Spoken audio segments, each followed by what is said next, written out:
A e dini se Shqipëria parashikon ngritjen e plot 20 qendrave pritëse për emigrantët? Sipas Ministrisë së Punëve të Brendshme, e cila ka përgatitur projektaktin e bërë publik, këto qendra do të shërbejnë për strehimin e përkohshëm të personave që hyjnë në vend në mënyrë të parregullt, si dhe për përpunimin e procedurave ligjore të azilit. Kryesisht, bëhet fjalë për emigrantët nga Afganistani, Pakistani, Irani, Siria, Libani dhe Gaza, të cilët përdorin Shqipërinë si rrugë kalimi drejt BE-s. Ky plan parashikohet të vihet në jetë brenda 2 viteve të ardhshme në tre qarqe, në Korçë, Gjirokastër dhe në Vlorë. Këto tre qarqe konsiderohen strategjike dhe hapësirat janë të shpërndarë në mënyrë të tillë që të mbulojnë pikat kufitare dhe zonat e ndjeshme dhe flukseve migratore.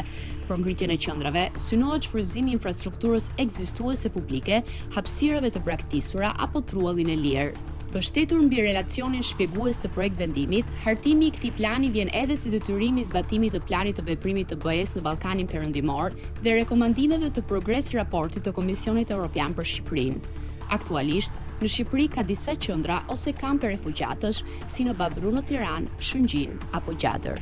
Vazhdimisht, të fundit ka ngritur pikpyetje nëse Shqipëria duhet të shërbejë si port pritëse apo pikë ndalese për azilkërkuesit e vendeve evropiane.